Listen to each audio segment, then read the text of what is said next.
নির্বাচনী প্রচার শেষ, সাভারের শেষ মুহূর্তে ভোটারদের কাছে যেতে দৌড়ঝাঁপ বেড়েছে প্রার্থী ও কর্মীদের। সাভারের আশুলিয়ার ধলপুর থেকে এ ব্যাপারে বিস্তারিত জানাচ্ছেন সহকর্মী কামরুজ্জামান। কামরুজ্জামান, আর মাত্র দুদিন পরেই প্রচারণা শেষ হবে, তো এই মুহূর্তে কেমন দেখছেন? সেই সাথে কেন্দ্রগুলো ঝুঁকিপূর্ণ কোনো কেন্দ্র আছে কিনা, সার্বিক পরিস্থিতি আমাদেরকে জানান।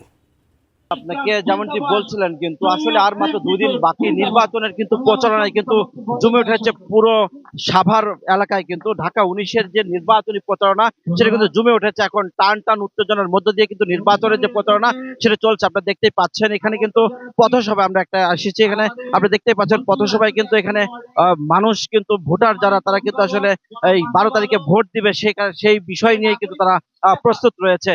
আমরা আপনাদেরকে একটু যদি ক্যামেরার মাধ্যমে দেখাই যে এখানে কিন্তু নারী পুরুষ সম্মিলিত কিন্তু প্রত্যেকেই কিন্তু আসলে আপনারা দেখতে পাচ্ছেন যে ভোটের মাঠে কিন্তু তারা এসেছে। এবং এই 12 তারিখে তারা যে এই সাভার আশুলিয়ায় কিন্তু আসলে 7.5 লক্ষ ভোটার তারা কিন্তু প্রস্তুত রয়েছে, তারা 12 তারিখে ভোট দেবে।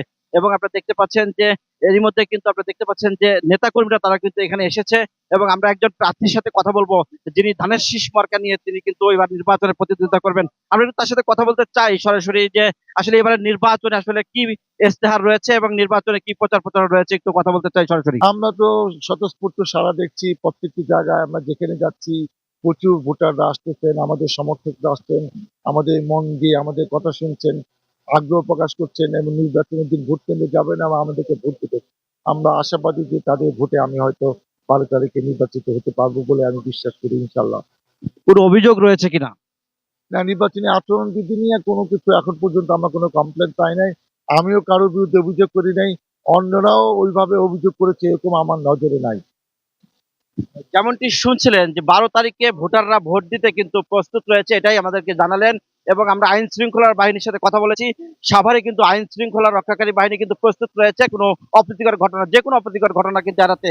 এছাড়া আমরা নির্বাচন কমিশনের সাথে কথা বলেছি, তিনি আমাদেরকে জানিয়েছে যে নির্বাচন কিন্তু সুষ্ঠু করতে 12 তারিখে তারা কিন্তু প্রস্তুত রয়েছে।